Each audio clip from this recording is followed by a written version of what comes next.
Hello everyone, आप सभी लोगों का स्वागत है टीचिंग परीक्षा के आज के इस वीडियो में, जिसके अंदर में फ्रेंड्स बीपीएससी टीआरई 4.0 से रिलेटेड हमारी जो एक विशेष श्रृंखला चल रही है उसको एक कदम और आगे बढ़ाते हुए बहुत सारे क्वेश्चंस को हम लोग सॉल्व करेंगे। तो चलिए हम लोग शुरू करते हैं। यहाँ पर में जितने भी लोग हमारे साथ में यहाँ पर में जुड़ चुके हैं उन सभी लोगों का बहुत बहुत स्वागत है। सबसे पहले मैं उन सभी लोगों का बहुत बहुत शुक्रिया करना चाहूंगा जिन्होंने सेशन को लाइक कर दिया है, शेयर कर दिया है। जल्दी जल्दी से फ्रेंड्स जिन लोगों ने भी सेशन को लाइक कर दिया जल्दी जल्दी से एक बार हाथ ऊपर कर देंगे ताकि मैं देख सकूं कि कितने बच्चे लॉयल है जिन्होंने पहले यहाँ पर में एनर्जी दे दी है। हाथ ऊपर कर दीजिए जल्दी जल्दी से एक बार। चलिए बहुत सारे बच्चे यहाँ पर में, अविनाश है और भी बहुत सारे बच्चे हैं, श्रुति मिश्रा है, रोहित है, ठीक है, बहुत सारे बच्चे जिन्होंने पहले लाइक कर दिया, बहुत बहुत शुक्रिया आप लोगों का। चलिए फ्रेंड्स हम लोग यहाँ पर में शुरू करते हैं, ठीक है। हमारे सेशन को आप लोग शेयर भी कर दीजिएगा जल्दी जल्दी से, जहां भी आप लोग शेयर कर सकते हो। देखिए फ्रेंड्स, आप लोगों का एक क्वेश्चन है, recently the chief minister of Assam has announced to make which city the second capital of the state. देखिए फ्रेंड्स, असम जो है ना, ठीक है, उन्होंने बोला है कि वो क्या करेंगे, एक सेकंड कैपिटल बनाएंगे, ठीक है। आसाम की कैपिटल क्या है पहले तो ये बताइए आप लोग, ठीक है। आसाम की एक कैपिटल तो है ही, अब उन्होंने कहा है कि आसाम की सेकंड कैपिटल बनाएंगे, ठीक है। तो जल्दी बताइए यहां पर में जी। तो देखिए फ्रेंड्स, आसाम की एक कैपिटल है वो आप लोग बताइएगा। सेकंड कैपिटल जो है डिब्रूगढ़ को बनाने का उन्होंने निर्णय लिया है, ठीक है। तो ये याद रखिएगा आप लोग कि दिसपुर जो है आसाम की राजधानी तो है ही पहले से, ठीक है, दिसपुर। अब डिब्रूगढ़ जो है इसको भी आसाम जो है अपनी राजधानी बनाना चाहता है। ये आप लोगों को टीचिंग परीक्षा ने, जितने भी टीचिंग परीक्षा के सब्सक्राइबर्स उन लोगों को पता होगा, कम्युनिटी के अंदर में भी आ गया था। पेड स्टूडेंट जितने भी है उन लोगों के लिए हम लोगों ने इमेज सेक्शन में भी इसको डाल दिया है। तो आसाम की दूसरी राजधानी डिब्रूगढ़ बनने वाली है। इंपॉर्टेंट क्वेश्चन है, प्लीज इसको याद रखिएगा आप सभी के सभी, ठीक है। तो ये एक जो है फ्रेंड्स घोषणा की है, इंपॉर्टेंट पॉइंट है, एग्जाम के अंदर में पूछा जा सकता है, तो प्लीज इस पर्टिकुलर पॉइंट को याद रखिएगा आप लोग। आसाम की राजधानी दूसरी वाली डिब्रूगढ़ बन रही है, बट अदरवाइज अगर आपसे पूछ रहे कि पहली राजधानी क्या है, ठीक है, तो दिसपुर है, ठीक है। डिब्रूगढ़ दूसरी बनेगी। कई सारे लोग गुवाहाटी लगा के आते हैं, ठीक है, गुवाहाटी नहीं है, दिसपुर है, ये याद रखिएगा आप लोग, आसाम की राजधानी, ठीक है। बहुत बढ़िया, आप लोग जो है फ्रेंड्स कंटिन्यूसली आंसर लगा रहे, दोनों के दोनों लिख दीजिए आप नाम, ताकि आपको याद हो जाए हमेशा हमेशा के लिए। एक बार लिख दोगे कमेंट के अंदर में तो याद हो जाता है आप लोगों को, ठीक है। चलिए, तो रिसेंटली जो है फ्रेंड्स आसाम की दूसरी राजधानी कौन सी बनने वाली है, दिसपुर, ठीक है, अनाउंस किया गया है। Now friend next, Bihar estate TGT के अंदर में आया हुआ क्वेश्चन, कौन सा कथन भारत के लिए सही है, ठीक है। एनसीईआरटी बेस्ड क्वेश्चन है आप लोगों का, एस्टेट के अंदर में आया था, ठीक है। There is lack of religion freedom here. Bharat के अंदर में जो है धार्मिक स्वतंत्रता का अभाव है, बिल्कुल नहीं, ऐसा बिल्कुल भी नहीं है। भारत के अंदर में पूर्ण स्वतंत्रता है कि आप कौन सा धर्म मानना चाहते हो, कौन सा नहीं मानना चाहते हो, ठीक है, ये बिल्कुल आपको पूरी की पूरी स्वतंत्रता है। रिलीजन हैज प्राइमेसी है, यहाँ धर्म को प्राथमिकता दी गई है, बिल्कुल नहीं, यहाँ पर में धर्म को प्राथमिकता नहीं दी गई है, ठीक है। आपके कर्म को, आपके आपके नॉलेज को, आपकी जो है चरित्र को, ठीक है, आपकी एफिशिएंसी को, ठीक है, आपके टैलेंट को प्राथमिकता दी गई है यहाँ पर में। There is a lack of religious harmony है, यहाँ पर में धार्मिक सद्भाव का अभाव है, बिल्कुल नहीं, ऐसा बिल्कुल नहीं है। आज भी देखिए फ्रेंड्स, कोई भी अगर आप मान लीजिए जाते हो, ठीक है, किसी बस में आप चढ़े हो, तो आप ये बिल्कुल नहीं देखते कि वो बस जो है वो हिंदू चला रहा है, मुस्लिम चला रहा है, ईसाई चला रहा है या सिख चला रहा है, आप बैठ जाते हो, ठीक है। ये तो कुछ सिर्फ राजनीतिक लोग हैं जो आप लोगों को लड़ाते रहते हैं, कुछ लोग है लड़ाते बढ़ाते रहते हैं। अदरवाइज हमारे भारत के अंदर में बहुत सारी हार्मनी है, बहुत सारा सद्भाव है हमारे भारत के अंदर में। हमारे भारत के अंदर में जो सही बात है वो ये है कि हमारा भारत जो है, there is a principle of secularism, यहाँ पर में धर्मनिरपेक्षता का सिद्धांत है, ठीक है। हर किसी को आजादी है कि वो कौन सा धर्म अपनाना चाहता है, कौन सा पंथ अपना, इवन धर्म के अंदर में भी कई सारे पंथ होते हैं, ठीक है। जैसे हिंदुइज्म के अंदर में शैविज्म, वैष्णविज्म, बहुत सारे अलग अलग जो है आप लोगों के पंथ है। इवन वैष्णविज्म के अंदर में आप जाओगे तो वैष्णविज्म के अंदर में भी बहुत सारे सेक्ट निकल के आ जाते हैं, लेकिन हर किसी को अपना अपना मानने का अधिकार है। मुस्लिम के अंदर में देखोगे अलग अलग, शिया सुन्नी वहां भी अलग अलग जो है, उनको सबको अलग अलग मानने का अधिकार है। सिखिज्म के अंदर में भी आप कौन सा वाला बनना चाहते हो, सबको अपना अपना अधिकार है यहाँ पर में, ठीक है। तो भारत के अंदर में यहां पर में याद रखना है फ्रेंड्स कि पंथ निरपेक्ष, धर्म निरपेक्षता का सिद्धांत भारत के अंदर में चलता है। इंपॉर्टेंट पॉइंट है, ये याद रखिएगा आप सभी के सभी, ठीक है। एस्टेट के अंदर में आया हुआ है तो कभी भी अगर आ जाए तो इस तरीके से आपको सेक्युलरिज्म का सिद्धांत भारत में, ये याद रखेंगे आप लोग। नेक्स्ट क्वेश्चन की तरफ में हम लोग आगे बढ़ते हैं फ्रेंड्स। आप लोगों के आपको यहाँ पर में बताना है, who was the Mughal ruler at the time of battle of Plassey. सबसे पहली बात, ठीक है, सबसे पहली चीज, सबसे पहले बैटल ऑफ प्लासी कब हुई थी, बताइए। प्लासी की लड़ाई कब हुई थी, ये बताना है आप लोगों ने। तो अगर हम लोग बात करेंगे फ्रेंड्स प्लासी की लड़ाई की, ठीक है, तो प्लासी की लड़ाई हुई थी आप लोगों की 1757 के अंदर में, ठीक है, 1757 में। और ये लड़ाई हुई थी, ठीक है, ईस्ट इंडिया कंपनी, ठीक है, वर्सेस, ठीक है, बंगाल के जो नवाब थे, बंगाल के नवाब, उनके बीच में बंगाल के नवाब कौन थे? बंगाल के नवाब, ठीक है, बताइए। सिराजुद्दौला, है ना। तो सिराजुद्दौला जो है उनको उन्हीं के एक साथी ने धोखा दे दिया था, ठीक है, मीर जाफर ने। तो इस वजह से बंगाल के नवाब जो थे सिराजुद्दौला वो हार गए थे, वो बिना लड़ाई की वो हार गए थे, ठीक है। तो प्लासी की लड़ाई जो है उस समय में नवाब को मुगल बादशाह, क्योंकि ये लड़ाई जो हो रही थी वो हो रही थी आपकी बंगाल के अंदर में, ठीक है, प्लासी में। आपसे पूछा जा रहा है कि पूरे भारत का जो मुगल बादशाह था वो कौन था उस समय में?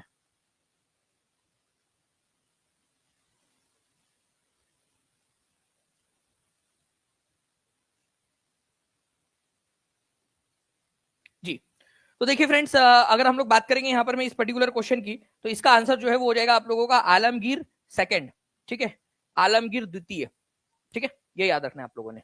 इसके बाद में आलमगीर द्वितीय के बाद में शाह आलम द्वितीय शासक बना था, जिसके समय में बक्सर की लड़ाई हुई थी, ठीक है। तो आलमगीर द सेकंड, ठीक है, आलमगीर द्वितीय था, कमजोर शासक था, कठपुतली शासक था, ये याद रखना है आप लोगों ने, ठीक है। जहांदर शाह का बेटा था और केवल कठपुतली शासक था ये, ठीक है, आलमगीर द्वितीय, ठीक है। चलिए, तो आप लोगों ने दो चीजें याद रख लेनी है, अगर आप याद रखना चाहते हो तो मैं आप लोगों को बता देता हूं, ठीक है। अगर बात करें यहां पर मैं बैटल ऑफ प्लासी, प्लासी की लड़ाई के समय में कौन था मुगल बादशाह, अगर ये क्वेश्चन आ जाए तो आलमगीर द्वितीय, आलमगीर सेकंड, ठीक है। और वही अगर आप लोगों से बात की जाए बक्सर की लड़ाई के समय में कौन था शासक, प्लासी की लड़ाई जो थी वो हुई थी आप लोगों की 1757 के अंदर में, बक्सर की लड़ाई हुई थी 1764 के अंदर में, ठीक है। तो बक्सर की लड़ाई के समय में था शाह आलम सेकंड, शाह आलम द्वितीय, ठीक है। तो दोनों के दोनों याद रख लीजिए आप लोग, दोनों के दोनों आप लोगों से पूछे जा सकते हैं, ठीक है। चलिए,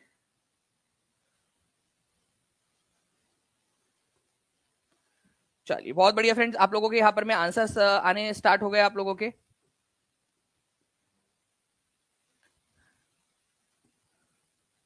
नेक्स्ट क्वेश्चन, निम्नलिखित में से किस घटना ने अंग्रेजी ईस्ट इंडिया कंपनी को बंगाल सूबे का वैध स्वामी बना दिया था? मतलब कौन सी वाली लड़ाई थी जिसके बाद में, ठीक है, अंग्रेजी ईस्ट इंडिया कंपनी जो है बंगाल सूबे के लगभग लगभग स्वामी बन गए थे, वो लोग हेड बन गए थे, उनको जो दीवानी अधिकार है, टैक्स कलेक्ट करने का अधिकार, वो भी मिल गया था। तो ये Patna high court assistant official paper के अंदर में आया था, तो आप लोगों से पूछा जा सकता है कभी भी। तो याद रखिएगा आप लोग फ्रेंड्स कि बैटल ऑफ बक्सर जो हुई थी, बक्सर की लड़ाई, इसके बाद में एक ट्रीटी साइन हुई थी जिसको बोला जाता है अलाहाबाद की ट्रीटी, ट्रीटी ऑफ अलाहाबाद, ठीक है, treaty, treaty of Allahabad, Allahabad की जो संधि थी वो साइन हुई थी 1765 में, इसके बक्सर की लड़ाई के बाद में। तो बक्सर की लड़ाई के बाद में जो है फ्रेंड्स वो वैध स्वामी के रूप में यहां पर में बन गए थे, ये याद रखना है आप लोगों ने। ये इंपॉर्टेंट पॉइंट है आप लोगों का कि बक्सर की लड़ाई के बाद मेनली जो पहले क्या करते थे वो कठपुतली नवाब के जरिए अपना शासन चलाने की कोशिश करते थे, लेकिन मीर कासिम करके एक बंगाल का नवाब हुआ जिसने बक्सर की लड़ाई कर दी अंग्रेजों के साथ में, ठीक है। तो फाइनली जब वो बक्सर की लड़ाई जीते तो उसके बाद में उन्होंने अलाहाबाद की संधि की मुगल बादशाह शाह आलम द्वितीय के साथ में, और बंगाल, बिहार और उड़ीसा के दीवानी अधिकार अपने पास में रख लिए, मेन वाले जो अधिकार थे वो अपने पास में रख लिए।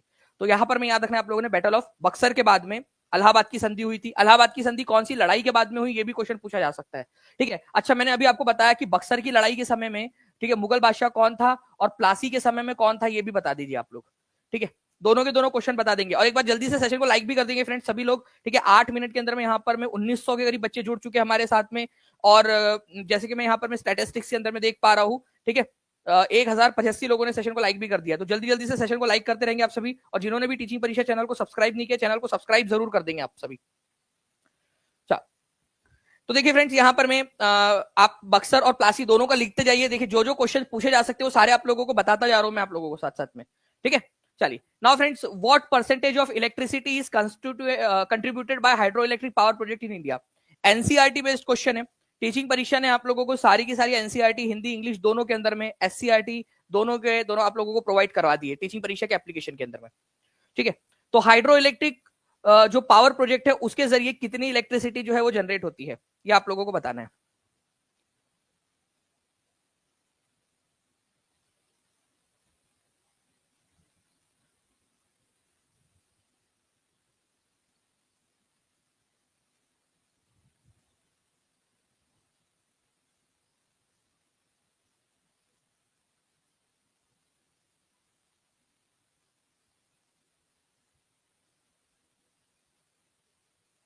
चलिए, तो देखिए फ्रेंड्स, अगर हम लोग बात करेंगे यहाँ पर मैं इस पर्टिकुलर क्वेश्चन की, तो आंसर आप लोगों को हो जाएगा हाइड्रो इलेक्ट्रिक पावर प्रोजेक्ट, जल विद्युत ऊर्जा परियोजनाओं के बारे में एज पर एनसीईआरटी। ठीक है, तो आंसर आप लोगों का जो है फ्रेंड्स वो हो जाएगा 22%। ठीक है, ये याद रखना है आप लोगों ने, एज पर एनसीईआरटी है ये आंसर 22%। ठीक है, अब आप लोगों को एक मजे की बात बताऊं मैं। ठीक है, एक इंटरेस्टिंग पार्ट आप लोग जानना चाहोगे। ये क्वेश्चन जो है आप लोगों का फ्रेंड बीपीएससी टीआरई के अंदर में आया था, आप लोग देख सकते हो बीपीएससी टीआरई के अंदर में आया हुआ क्वेश्चन, बीपीएससी, ठीक है, टीआरई के अंदर में, टीचिंग रिक्रूटमेंट एग्जाम के अंदर में आया हुआ क्वेश्चन आप लोगों का कभी भी रिपीट होकर पूछा जा सकता है। Now the best point come here. ठीक है, आप लोगों का, आप लोग देखोगे कि ये क्वेश्चन 63वीं बीपीएससी के अंदर में भी आया था। टीचिंग परीक्षा की टीम ने बिल्कुल रिसर्च करके आप लोगों के लिए लेकर आए हैं, और इसी डीप रिसर्च के साथ में आप लोगों को कंटेंट प्रोवाइड किया जाता है टीचिंग परीक्षा के पेड कोर्स में भी। इसीलिए कह रहा हूं, सिलेक्शन चाहिए, सिलेक्शन के साथ में टॉप रैंक चाहिए, तो टीचिंग परीक्षा के साथ में जुड़ो। कहीं ऐसा ना हो कि बाद में जब रिजल्ट आए तब सोचो कि काश उस समय में जुड़ गए होते टीचिंग परीक्षा के साथ, तो आज हमारा भी सिलेक्शन हो जाता। ठीक है, तो देखिए यहां पर मैं आपका भारत में उत्पादित कुल बिजली में बिजली की हिस्सेदारी कितनी है, 22% है आप लोगों का। ठीक है, 22%। ओके, तो 63वीं बीपीएससी के अंदर में भी आया था, और सारे के सारे बीपीएससी के क्वेश्चंस आप लोगों को टीचिंग परीक्षा के एप्लीकेशन में हमने प्रोवाइड करवा दिए हैं। ठीक है, तो आप लोगों के लिए क्या होगा कि आप लोग जब ये क्वेश्चंस पढ़कर जाओगे और वही क्वेश्चन जब एग्जाम में आएंगे आपके, तो आप लोगों को थोड़ा आसान लगेगा, आप लोग कॉन्फिडेंस के साथ में आंसर लगा पाओगे। तो टीचिंग परीक्षा ने आपको सारे क्वेश्चंस प्रोवाइड करवा दिए। ठीक है, नाउ फ्रेंड्स, अब देखिए यहां पर में ये तो हो गया 63वीं बीपीएससी का, बट हम यहां नहीं रुके, हमने और रिसर्च की आपके लिए। तो बिहार एस्टेट के अंदर में आपका टीजीटी में सोशल साइंस में 6 सितंबर 2023 का जो क्वेश्चन पेपर था शिफ्ट नंबर 1 का, उसके अंदर में देखिए आज भारत में जल विद्युत ऊर्जा कुल उत्पादित बिजली का लगभग कितना प्रतिशत है योगदान देती है। लीजिए, इसकी पीडीएफ कहां मिलेंगी, इसकी पीडीएफ जो है बीपीएससी टीआरई 4.0 का जो कोर्स है उसके अंदर में जितनी भी वाईटी पे क्लास होती है वो सारी की सारी पीडीएफ टीआरई 4.0 के कोर्स में मिल जाती है आपको, ताकि बच्चे वहां से रिवीजन भी कर सके, और टेस्ट भी मिल जाती है उसी के नीचे में। तो 22% आप देख लीजिए यहां पर मैं एक ही चीज को, ठीक है, जो है किस तरीके से घुमा के पूछा गया एग्जाम के अंदर में, और ये आपको चाहिए होता है। रिवीजन बहुत ज्यादा जरूरी है। ठीक है, सही तरीके से पढ़ना है इसीलिए जरूरी है। ठीक है, क्योंकि अदरवाइज क्या होगा कि आप बस पढ़ते जाओगे और उसका रिजल्ट नहीं निकलेगा कुछ भी। तो ऐसे रिवीजन करके जब पढ़ोगे अब आपको हमेशा के लिए याद हो गया। अब मैं आप लोगों को एक कदम और आगे लेकर चलूंगा, एज पर एनसीईआरटी। ठीक है, ध्यान से सुनना आप मेरी बात को। ठीक है, एज पर एनसीईआरटी ये तो हो गया हाइड्रो इलेक्ट्रिक पावर की बात। अब बाकी के क्या है, क्योंकि कोई भी बाकी के भी पूछे जा सकते हैं, तो याद रखिएगा आप लोग, थर्मल जो एनर्जी है, ठीक है, तापीय ऊर्जा, थर्मल एनर्जी, इसका परसेंटेज है 65%। ठीक है, हाइड्रो इलेक्ट्रिसिटी का अभी मैंने आपको बताया हाइड्रो का।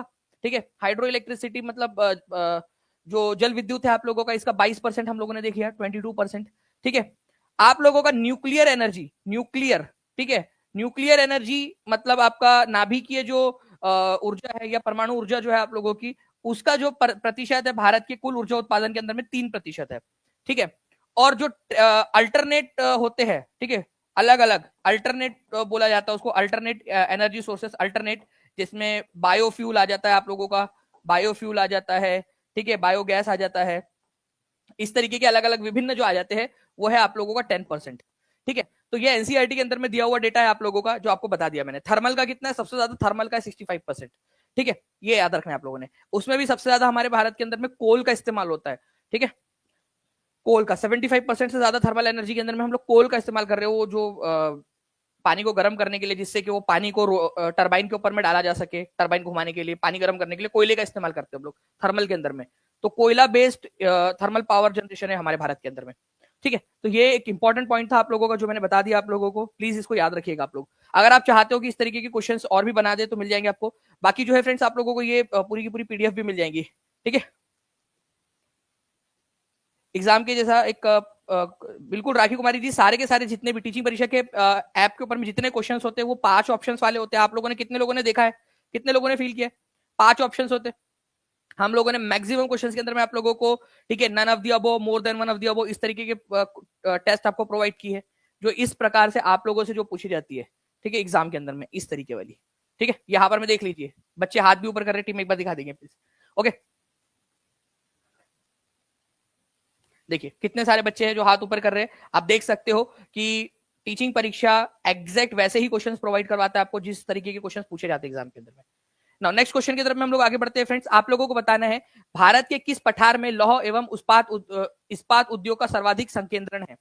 ठीक है, आयरन एंड स्टील इंडस्ट्रीज का संकेंद्रण कहां पर में है?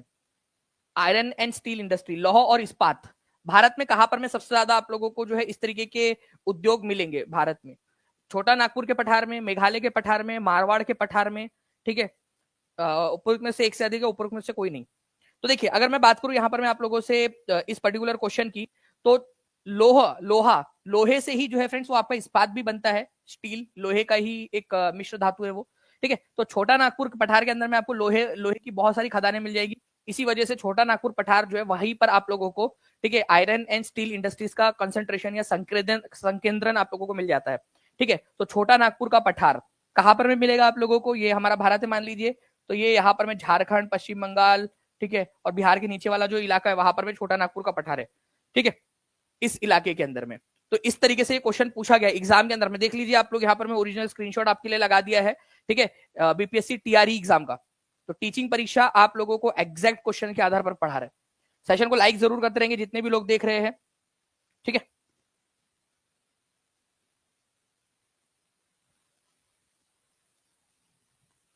चलिए नेक्स्ट क्वेश्चन की तरफ में हम लोग आगे बढ़ते हैं फ्रेंड्स। हमारे यहाँ पर में आप लोग देख लीजिए, निम्नलिखित में से किस उद्योग को छोटा नागपुर पठार क्षेत्र में अधिकतम संकेंद्रण है? कौन सा वाला उद्योग जो है आपको छोटा नागपुर पठार के पास में मिलेगा? सेशन को लाइक करते रहेंगे,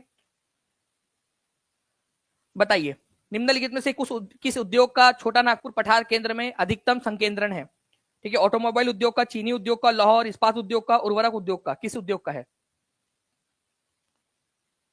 ज्वाइन कैसे करना है? तो देखिए नीचे में नंबर चल रहा है आपका, ठीक है, इस नंबर पे कॉल या व्हाट्सएप कर सकते हो आप। जैसे आप देख सकते हो यहाँ पर मैं नीचे में नंबर आपको दिखाई देगा, यहाँ पर में 7611101101 9697888844, इस नंबर पे कॉल या व्हाट्सएप कर दीजिए, ठीक है। आपको टीम मदद कर देंगे, या टीचिंग परीक्षा के एप्लीकेशन पे भी जा सकते हो आप डायरेक्टली, ठीक है। साथ ही साथ अगर मैं आपको बताऊं यहाँ पर में एक और तरीका भी है। देखिए यहाँ पर में नंबर आप लोगों को दिखाई दे रहा है आपके स्क्रीन के ऊपर में, ठीक है। इसके अलावा एक तरीका और है, वो भी मैं आपको बता देता हूँ, ठीक है। जैसे मान लीजिए कि आप ये वीडियो देख रहे हो, ठीक है, तो इस वीडियो को देख रहे हो जब आप, तो नीचे में एक लिंक दी गई है आप लोगों को, ठीक है। इस वीडियो के नीचे में लिंक दी गई है to buy BPSC TRE 4.0 course, ठीक है। तो ये जो बटन है, ये TRE to buy BPSC TRE 4.0 course, उसके ऊपर में जैसे आप क्लिक करोगे सारे कोर्सेस आप लोगों को दिख जाएंगे, ठीक है। और अभी आप लोगों का विनर, ठीक है, आपको पता है फ्रेंड्स कि कल जो है आप लोगों की टेस्ट है। कितने लोगों को पता है कल आपकी 30 डे चैलेंज की टेस्ट है? पूरे 30 दिन आपने टेस्ट किए। देखिए आप लोग यहाँ पर मैं बाय नाउ के ऊपर में क्लिक करके, ठीक है, जो भी आप लोगों को कोर्स लेना है उसके ऊपर में क्लिक करके आप ये डिटेल भर के आप दे सकते हो। तो विनर आपका कूपन कोड इस लिंक पे लगा दिया है हम लोगों ने। मैक्सिमम डिस्काउंट आप लोगों को मिल जाएगा, जो भी अमाउंट दिख रहा है उससे भी कम में आपको मिल जाएगा, ठीक है, ताकि आप कल वाली जो टेस्ट है वो दे सके। तो कल रात में 9 बजे टेस्ट है, ठीक है। जितने भी बच्चे यहाँ पर में हाथ ऊपर कर रहे हैं, मुझे उम्मीद है कि आप सभी लोग जो ने पढ़ाई भी करनी स्टार्ट कर दी होंगी। इतना आसान है आपके लिए कोर्स को परचेज करना। तो कल आप लोगों का, आप लोग तैयार रहिएगा, कल रात में 9 बजे आप लोगों की टेस्ट होने वाली है, मेगा टेस्ट और सरप्राइज गिफ्ट मिलेगा। तो जितने भी बच्चे नहीं जुड़े अब तक, अभी जुड़ के जल्दी से वो कल की टेस्ट में आ जाएंगे आप लोग। तो आयरन एंड स्टील इंडस्ट्री जो है फ्रेंड्स, ये याद रखना आप लोगों ने, इससे रिलेटेड है आप लोगों की। छोटा नागपुर जो पठार है वहां पर में आप लोगों को बहुतायत मात्रा के अंदर में मिल जाती है, ठीक है। चलिए, तो ये आप लोगों का एक पॉइंट हो गया। नेक्स्ट क्वेश्चन की तरफ में आगे बढ़ते हैं फ्रेंड्स। आप लोगों को बताना है कि निम्नलिखित में से किसे भारत में जैव विविधता हॉटस्पॉट माना जाता है? जैव विविधता हॉटस्पॉट, इंपॉर्टेंट मार्क करो इस क्वेश्चन को आप लोग, ठीक है। बायोडाइवर्सिटी हॉटस्पॉट, देखो बायोडाइवर्सिटी हॉटस्पॉट का मतलब होता है जहां पर में डाइवर्सिटी बहुत ज्यादा है बायो की, मतलब कि वहां पर में पेड़ पौधे, जीव जंतु विभिन्न प्रकार के पाए जाते हैं। अलग अलग प्रकार की मेंढक, अलग अलग प्रकार की मछलियां, अलग अलग प्रकार के पेड़, अलग अलग प्रकार के जो है छोटे छोटे से पौधे, अलग अलग प्रकार के मच्छर, ठीक है, हर चीज विभिन्न प्रकार की पाई जाती है, विविधता। तो जैव विविधता हॉटस्पॉट, जहां पर में बहुत सारी विविधताएं पाई जाती है एक साथ, ऐसे हॉटस्पॉट को बचाना बहुत ज्यादा जरूरी है। अगर हमने उनको खत्म कर दिया तो उसके अंदर में जो रहने वाली विविधताएं है, जैव विविधता, वो भी खत्म हो जाएंगी। तो ऐसे 4 रीजन है भारत के जिसको बायोलॉजिकल हॉटस्पॉट या जैव विविधता हॉटस्पॉट घोषित किया गया है, ठीक है। मैं आप लोगों को मैप के थ्रू बताने की कोशिश करता हूँ यहाँ पर में। ये देखिए फ्रेंड्स, ये है हमारा हिमालयन क्षेत्र। तो हिमालयन जो क्षेत्र है, ठीक है, इसको एक हॉटस्पॉट घोषित किया गया। यहाँ पर में जैव विविधता आप लोगों को मिल जाएंगी भारत में, हिमालयन रीजन में। एक है आप लोगों का इंडो बर्मा रीजन, ठीक है, यहाँ पर में इंडो बर्मा रीजन, ठीक है, इंडो बर्मा रीजन, इसको माना जाता है बायोलॉजिकल हॉटस्पॉट। ये याद रखना है आप लोगों ने, इंडो बर्मा रीजन को, ठीक है। एक है आप लोगों का ये यहाँ पर में सुंडा लैंड, ठीक है, ये अंडमान निकोबार वाला जो इलाका है ना, ये सुंडा लैंड के अंदर में आता है। और भी इधर साइड में जो इंडोनेशिया मलेशिया वाले जो एरिया है वो भी आते हैं, बट भारत का ये भी सुंडा लैंड के अंदर में ही आता है, सुंडा लैंड के हिस्से में, तो अंडमान निकोबार सुंडा लैंड, ठीक है। और यहाँ पर में वेस्टर्न घाट, वेस्टर्न घाट भी बहुत ज्यादा बायोलॉजिकल डाइवर्सिटी यहाँ मिलती है। इवन मैं तो कहता हूँ कि आप लोग भी चले जाओगे वेस्टर्न घाट में घूमने के लिए और यहाँ 6-7 महीने बिता दिए तो शायद एक का प्रजाति तो आप भी ढूंढ लोगे, मेंढक की, मछली की, ठीक है, सांप की, पता नहीं कौन कौन सी, कोई ना कोई प्रजाति तो आप ढूंढ ही लोगे, ठीक है, अलग प्रकार की प्रजाति, ठीक है, फिर आप अपने नाम पे रख देना उसको, ठीक है। तो इतनी सारी बायोडाइवर्सिटी है यहाँ पर में। तो हिमालय है, इंडो बर्मन रीजन, ठीक है, इंडो बर्मन इसको क्यों कहा जाता है, क्योंकि ये इंडिया और ये जो म्यांमार है उधर वाले हिस्से का है ना, तो इंडो बर्मन रीजन इसको बोलते हैं, सुंडा लैंड, ठीक है, और आपका वेस्टर्न घाट। तो आप लोगों से क्या पूछा गया था यहाँ पर में इस क्वेश्चन के अंदर में कि निम्नलिखित में से किसे भारत में जैव विविधता का हॉटस्पॉट माना जाता है, ठीक है। तो भाई वेस्टर्न घाट को माना जाता है, सुंडा लैंड को माना जाता है, इंडो गंगेटिक प्लेन को नहीं माना जाता है, ठीक है। तो खत्म हो गया, मोर than one of the above answer, ठीक है, D is the answer, more than one of the above, क्योंकि ए और बी आंसर है। तो अभी कोई कह रहा था कि सर उस तरीके के वाले क्वेश्चंस जो है वो कैसे मिलेंगे, तो टीचिंग परीक्षा पर मिलेंगे आपको, जिस तरीके के क्वेश्चन एग्जाम में पूछे जाते हैं। आप देखिए ए और बी आंसर था, सी नहीं था, ठीक है, तो आप लोगों का आंसर डी हो गया। इस तरीके के क्वेश्चन, ये क्वेश्चन को एक और तरीके से बनाया जा सकता है, निम्नलिखित में से कौन सा भारत का जैव विविधता हॉटस्पॉट नहीं है, तो ए और बी है, तीसरा नहीं है, तो उस केस में सी आंसर हो जाएगा, ठीक है। तो इस सारी चीजों को टीचिंग परीक्षा की टीम ध्यान रखती है और ऐसे हर क्वेश्चन आप लोगों को प्रोवाइड करवाती रहती है, ठीक है। तो ये याद रखिएगा आप सभी के सभी, ठीक है। चलो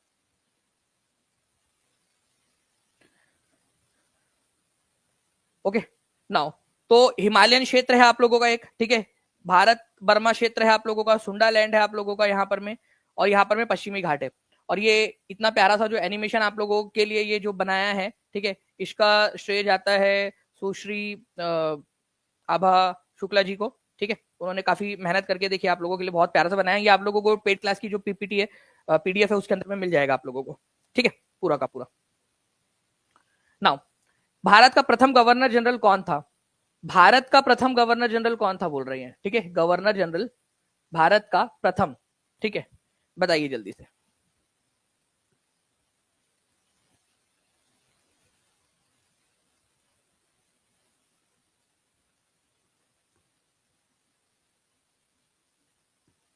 जी, तो देखिए फ्रेंड्स, अगर हम लोग यहाँ पर बात करें आपकी इस पर्टिकुलर क्वेश्चन की, भारत का प्रथम गवर्नर जनरल कौन था, तो इसके लिए मैं आप लोगों को एक चीज बताना चाहूंगा कि पहला गवर्नर जनरल ऑफ बंगाल, ठीक है, बंगाल का पहला गवर्नर जनरल कौन था, अगर ये क्वेश्चन पूछ लिया जाए आप लोगों से, तो वॉरेन हेस्टिंग्स हो जाएगा आप लोगों का, वॉरेन हेस्टिंग्स, हेस्टिंग्स, ठीक है, वॉरेन हेस्टिंग्स। अगर आपसे बोला जाए कि भाई ये था गवर्नर जनरल ऑफ बंगाल, ये याद रखना आप लोगों ने, first governor general of India, मतलब इसका बंगाल से नाम बदल के इंडिया कर दिया गया, पूरा ओवरऑल इंडिया। तो पहला गवर्नर जनरल ऑफ इंडिया जो है वो था, ठीक है, Lord William Bentinck, Lord William Bentinck, ठीक है, ये याद रखना आप लोगों ने, लॉर्ड विलियम बेंटिक पहला गवर्नर जनरल, ठीक है। उसके बाद में अगर आप लोगों से पूछ लिया जाए कि फर्स्ट वाइसराय कौन था भारत का, पहला वाइसरॉय, ठीक है, वाइसराय, तो वो था आप लोगों का, ठीक है, लॉर्ड कैनिंग, लॉर्ड कैनिंग। ये लास्ट गवर्नर जनरल भी था, ठीक है, लास्ट, ठीक है, last governor general of India, GGI, ठीक है, गवर्नर जनरल ऑफ इंडिया, ठीक है। लॉर्ड विलियम बेंटिक पहला भारत का गवर्नर जनरल था इंडिया का, लास्ट जीजीबी भी था, governor general of Bengal, Lord William Bentinck, ठीक है, और पहला इंडिया का गवर्नर जनरल बना इस तरीके से। तो लास्ट जो पहला भारत का गवर्नर जनरल था, ठीक है, गवर्नर जनरल ऑफ इंडिया पहला, वो last governor general of Bengal था, ठीक है। जो पहला वाइसराय बना, ठीक है, वो last governor general of India भी था, ठीक है। तो इस तरीके से भी आप लोग इसको याद रख सकते थे, ठीक है। चलिए, अगर आप लोग चाहते हो कि इन सारी चीजों के ऊपर में हर क्वेश्चन के ऊपर में आपको हर पॉइंट पे क्वेश्चन बना के दिया जाए आप लोगों को, तो आप लोग क्या करेंगे फ्रेंड्स, आप लोगों की जिम्मेदारी बनती है कि आप जहां भी शेयर कर सकते हो इस सेशन को शेयर कर देंगे, चैनल को सब्सक्राइब करने के बाद साथ ही साथ सेशन को लाइक भी जरूर कर देंगे। नीचे में कमेंट के अंदर में जो है कमेंट करके भी आंसर करते रहिए। अब बताइए इसका आंसर क्या होगा, हर कोई बच्चा जो है लिखेगा, पूरा स्टेटमेंट लिखिए जल्दी से, जल्दी जल्दी से बताइए इस क्वेश्चन का आंसर क्या होने वाला है, first governor general of India, ठीक है, 66वीं बीपीएससी का क्वेश्चन आप लोगों का, देखते कितने लोग इसका आंसर लगा पाते हैं। भारत का प्रथम गवर्नर जनरल कौन था? हर कोई बच्चा कमेंट के अंदर में आंसर लगाएगा इसका। जितने भी बच्चे यहां पर में सी आंसर लगा रहे हैं उन लोगों को 21 तोपों की सलामी, ठीक है, और उनको तोप के सामने खड़े रख के, मतलब उनको तोप के सामने उन्हीं को खड़ा रखा जाएगा, ठीक है। अभी आपको बताया कि लॉर्ड कैनिंग भारत का वायसराय था, पहला viceroy. Governor general of India कौन था पहला? ठीक है, लॉर्ड विलियम बेंटिक, ठीक है। तो कहा दिया हुआ है लॉर्ड विलियम बेंटिक आप लोगों को? तो लॉर्ड विलियम बेंटिक जो है ना फ्रेंड्स, नहीं दिया हुआ है, इसी वजह से none of the above answer होने वाला है आप लोगों का, ठीक है। E is the correct answer. तो टीचिंग परीक्षा पर आप लोगों को इस तरीके से, जैसे एग्जाम में क्वेश्चन आ सकता है आप लोगों का, ठीक है, जो एग्जाम में आए हुए क्वेश्चन है, जैसे एग्जामिनर ने आपको कंफ्यूज करने की कोशिश की, उन सारे तरीकों से आपको पढ़ाया जाता है, ठीक है। ओके, तो यहां पर मैं आपका आंसर हो जाएगा none of the above. Lord Canning जो है ये फर्स्ट वाइसराय था। अगर पहला वाइसराय पूछ लिया जाए आप लोगों से तो लॉर्ड कैनिंग हो जाएगा आपका। 1857 का विद्रोह हम लोग पढ़ रहे हैं पेड क्लास के अंदर में, आपको बताया था 1857 के विद्रोह के समय भारत का वाइस गवर्नर जनरल कौन था, क्योंकि आखिरी गवर्नर जनरल के समय में हुआ था भारत का 1857 का विद्रोह, लॉर्ड कैनिंग था। उसके बाद में उसकी पोस्ट का नाम, गवर्नर जनरल ऑफ इंडिया की पोस्ट का नाम बदल के वाइसराय ऑफ इंडिया कर दिया गया था, ठीक है। चलिए, तो इस तरीके से आप लोगों ने याद रखना था इस पॉइंट को। ओके, नाउ नेक्स्ट क्वेश्चन जो है फ्रेंड्स, इस क्वेश्चन का आंसर आप लोग करोगे, जल्दी से बताइए। हर कोई बच्चा कमेंट में आंसर करेगा इसका, जल्दी से बताओ। इस क्वेश्चन का आंसर हर किसी ने करना है, ठीक है। पढ़िए और आंसर करिए। और जो भी बच्चे टीचिंग परीक्षा के साथ में जुड़ना चाहते हैं, मैं आपको बता दूं फ्रेंड्स कि आप लोगों का विनर, ठीक है, कूपन कोड जो है वो एक्टिवेट हो चुका है। आप लोग विनर हो, ठीक है, आप लोग जो है जीतने वाले हो। हर एक विनर कभी ना कभी बिगिनर जरूर होता है जो शुरुआत करता है, ठीक है, और आप हो वो विनर, ठीक है। तो आप लोग अगर शुरू करना चाहते हो तो टीचिंग परीक्षा के साथ में शुरू कर सकते हो आप लोग, ठीक है। नीचे में नंबर चल रहा है उस पर कॉल या व्हाट्सएप कर लीजिए, या टीचिंग परीक्षा के ऐप पर जा सकते हो, या फिर मैंने जो आपको तरीका बताया नीचे में लिंक दी गई है to buy BPSC TRE 4.0 course, उस पर भी हमने लगा दिया है लिंक। तो आप जल्द से जल्द उसके ऊपर जुड़ सकते हो। और कल आप लोगों की जो टेस्ट है वो टेस्ट आप लोग जरूर दीजिएगा, ठीक है। तो hotspot of biodiversity in India, ठीक है, कौन सा वाला नहीं है? तो वेस्टर्न घाट तो है हॉटस्पॉट, ठीक है, हिमालय भी है, ठीक है, हिमालय भी है आप लोगों का वेस्ट आपका hotspot. Indo Gangetic plain, Indo Gangetic मैदान नहीं है, ठीक है, ये याद रखना आप लोगों ने। इंडो बर्मा रीजन जो है, इंडो बर्मा रीजन वो है आप लोगों का, इंडो गंगेटिक प्लेन नहीं है।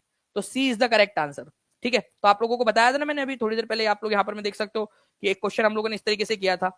तो टीचिंग परीक्षा की टीम बिल्कुल एकदम माइंड से, जिस तरीके से एग्जामिनर आपको कंफ्यूज कर सकता है, हर वो चीज सोचती है कि कैसे एग्जामिनर आपको कंफ्यूज कर सकता है, उन सारी चीजों का ध्यान रखा जाए, ठीक है। तो ये याद रखना है आप लोगों ने। इंडो गंगेटिक प्लेन जो है आप लोगों का नहीं है, हिमालयन क्षेत्र है। इंडो बर्मा जो इलाका है, इंडो बर्मन इलाका, ठीक है, वो है आपका सुंडा लैंड है, और वेस्टर्न घाट है, पश्चिमी घाट, ठीक है। ये आप देख सकते हो, हिमालय, इंडो बर्मा, ठीक है, या भारत बर्मा, सुंडा लैंड, पश्चिमी घाट, ठीक है, आप लोगों का भारत के अंदर में। श्रीलंका भारत का पार्ट नहीं है तो श्रीलंका नीचे चला जाता है, ठीक है। तो ये आप लोगों का एक पॉइंट हो गया था, इसको भी याद रखिएगा, आप सभी के सभी एग्जाम के अंदर में आप लोगों से पूछ सकते हैं। नाउ फ्रेंड्स, एक बहुत ही इंटरेस्टिंग सी जो है फ्रेंड्स क्वेश्चन है आपका एनसीईआरटी बेस्ड, इसको याद रखिएगा, इंपॉर्टेंट मार्क करना है आप सभी लोगों ने इसको, ठीक है।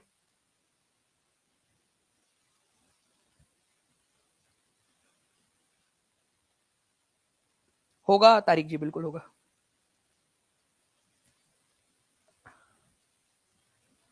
बताइए, a bunch of old letters, ठीक है।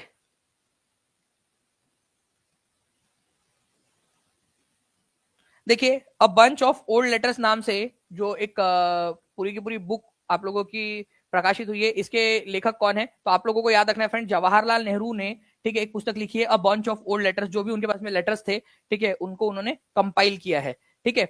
ये 1958 के अंदर में प्रकाशित हुई थी a bunch of old letters. बहुत ही इंपॉर्टेंट है, ये याद रखना है आप लोगों ने, बहुत ज्यादा इंपॉर्टेंट। इसके अलावा डिस्कवरी ऑफ इंडिया नाम की पुस्तक इन्होंने लिखी थी। ग्लिम्स ऑफ वर्ल्ड हिस्ट्री नाम से उन्होंने पुस्तक लिखी थी, ठीक है, glimpse of world history. Unity of India नाम से लिखी उन्होंने।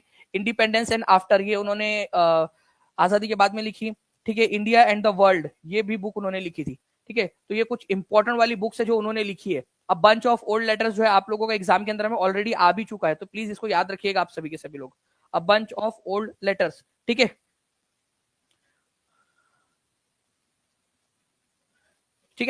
तो ये एक इंपॉर्टेंट पॉइंट था आप लोगों का, जो एग्जाम के अंदर में पूछे जाने की बहुत अधिक संभावना आप लोगों की बनती है, ठीक है, इस पर्टिकुलर पॉइंट की। नाउ फ्रेंड्स, मैं आप लोगों से जो है कुछ सवाल पूछना चाहूंगा। इसके अलावा मैं आप लोगों को बता दूं कि विनर जो है आप लोगों का कूपन कोड चल रहा है मैक्सिमम डिस्काउंट के लिए आपका, ठीक है। मैक्सिमम डिस्काउंट के साथ में अगर आप टीचिंग परीक्षा के कोर्स के साथ में जुड़ना चाहते हो तो आप लोगों को टीचिंग परीक्षा के एप्लीकेशन पर मिल जाएगा, जो लिंक दी गई है उसमें ऑटोमेटिक लगा हुआ है, ठीक है। जो लिंक आपको दी गई है उसमें आपको लगाने की भी जरूरत नहीं पड़ेगी, उसमें ऑटोमेटिकली लगा हुआ है, ठीक है। या फिर आप कॉल करके या व्हाट्सएप करके भी जानकारी ले सकते हो। नीचे में जो नंबर चल रहा है, टीम आपको नंबर दिखा देंगी बड़ा करके एक बार, ठीक है। इसके अलावा जो है फ्रेंड्स आप लोगों को बता दूं कि कल टेस्ट है आप लोगों की, ठीक है, मेगा टेस्ट है, तो कल सभी लोग तैयार रहिएगा, आप सभी के सभी, ठीक है। आप लोगों के 30 डे चैलेंज के लिए, जिस भी बच्चे ने 30 डे चैलेंज अच्छे से किया होगा वो बहुत आगे बढ़ चुका होगा, ऐसे मैं उम्मीद करता हूँ, ठीक है। 2000 प्लस आप लोगों ने लाइक्स भी कर दिए, बहुत बहुत शुक्रिया फ्रेंड्स।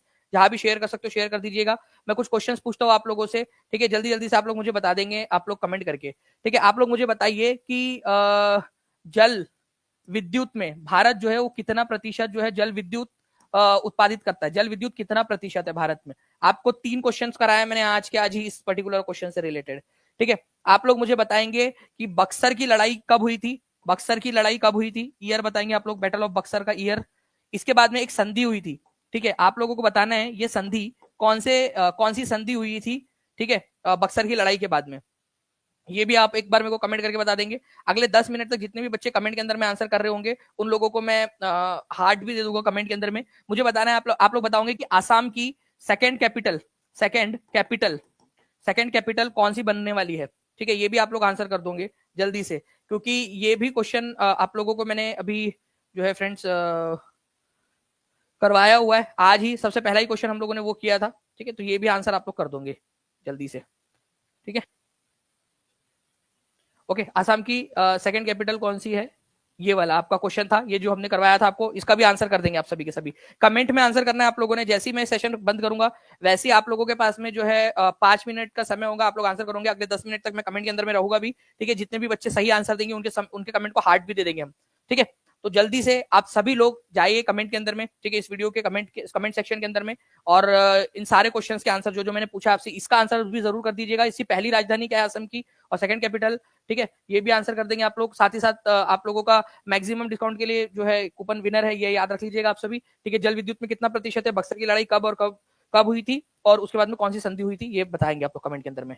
ओके, चलो, thank you very much friends, मिलते हैं हमारे नेक्स्ट क्लास में। आज 5 बजे भी आप लोगों की जो है फ्रेंड्स, जितने भी बच्चे हैं जो केवीएस और DSSS भी करना चाहते हैं, ठीक है, उन लोगों को भी बता दूं, केवीएस अगर आप केवीएस भी करना चाहते हो, DSSS भी करना चाहते हो आप लोग, तो आप लोगों के लिए एक बहुत अच्छा मौका है, ठीक है। ये वैकेंसी काफी लंबे समय से नहीं आई है और बड़ी वैकेंसी आने वाली है, तो विनर इस कोड का इस्तेमाल करके आप लोग जो है फ्रेंड्स इन कोर्सेज के अंदर में भी एनरोल कर सकते हो, ताकि आप लोग ज्यादा से ज्यादा जो है अपने चांसेस बढ़ा सको, ठीक है। आपको पता है कि 8 पे कमीशन आने वाला है, 8 पे कमीशन लगने के बाद में इसकी सैलरीज जो है आप लोगों की ऑब्वियसली बढ़ेगी, ठीक है। तो इसके अंदर में भी आप लोग जो है बेहतर अपना भविष्य बना सकते हो। ओके, चलिए, thank you very much friends, मिलते हैं हमारे नेक्स्ट क्लास में, तब तक के लिए take care and bye, God bless you all, thank you.